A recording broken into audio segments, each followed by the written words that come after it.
Pak, terus mengajarkan agama, terus belajar itu ya. Pokoknya apapun yang berkaitan dengan mempertahankan agama, yaitu jihad. Dan tidak harus dengan cara kekerasan. Memang ada posisi kita menggunakan cara kekerasan, tapi kan sebelum itu kita harus menempuh jalan yang moderat. Jadi karena Islam mengajarkan itu tentang kesopanan, kesantunan tanpa adanya kekerasan gitu. Kira-kira seperti itu, Pak. Ya, izin menambahkan ya, Pak Idris, kalau tadi Pak Idris menyampaikan kalau andainya jihad ini diarahkan kemana, sifat ini ya tentu kita mengarahkannya. Kalau memang ini dibutuhkan untuk jihad, tentu kan kita kan ada proses proseduralnya. Lebih baik kita ya tahap awal mungkin kita serahkan kepada pihak yang berwajib dalam tuntutan jihad kita. Ya, kita laporkan seperti itu. Misalnya kita di intimidasi, kan kita bisa jadi tidak langsung melawan secara fisikal, tapi kita bisa serahkan kepada pihak yang berwajib atau kita serahkan kepada pemerintah. Kan itu tahap awal ya, tahap awal kita dalam bermoderasi beragama. Karena kalau kita langsung kita eksekusi di situ, nanti ujungnya bukanlah masalah ini selesai, makin malah tambah melebar nanti. Dalam konsep jihad dalam moderasi beragama, tentu kita punya pemerintah di sini, punya aparat di sini, punya penegak hukum di sini, yang mungkin dapat kita libatkan atau kita serahkan suatu proses ini ke arah mereka. Ya, tetapi kita tetap, ya namanya kita umat Islam, tetap menjaga ya kehormatan kita. Tetap itu. Masa kita hanya ditindas hanya dia. Tetapi kita kan punya proses hukum.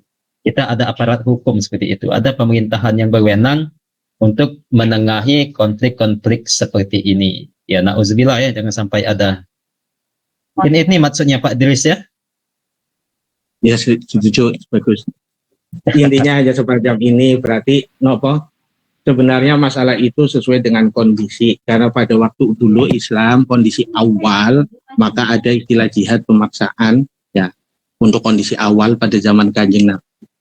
Nah, itu memang ada perintah surat ini mendapatkan surat dari Nabi, kemudian suruh Islam, kalau tidak akan diperangi. Itu karena memang tuntutan kondisi pada waktu awal. Sementara pada zaman ini Islam sudah umum kemana-mana ya, sehingga tanpa adanya sebuah pemaksaan.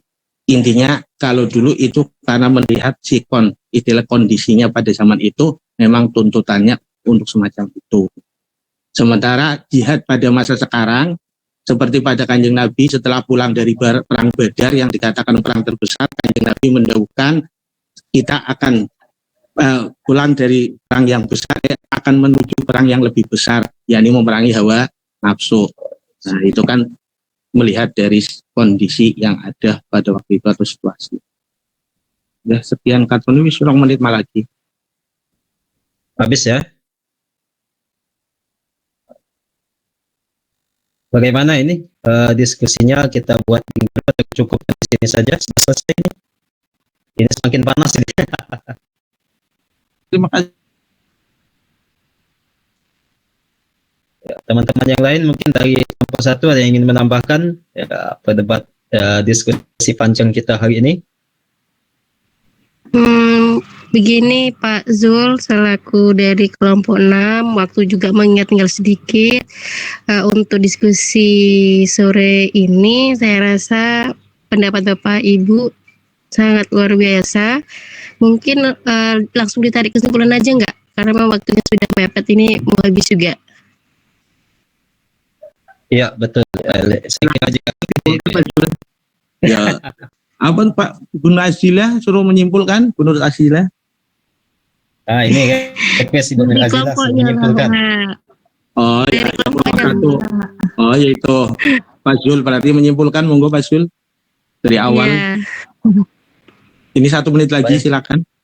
Waktunya tinggal 1 menit. Ya, kesimpulan ya, mungkin ada di kelompok lainnya, mohon maaf ya, ini saya terlalu banyak bicara ini. Padahal ini kelompok saya ini ada 5 orang temannya. Ya, kita simpulkan terapkan secara diskusi kita ini ya, moderasi beragama tetap kita jalankan, yaitu kita tidak boleh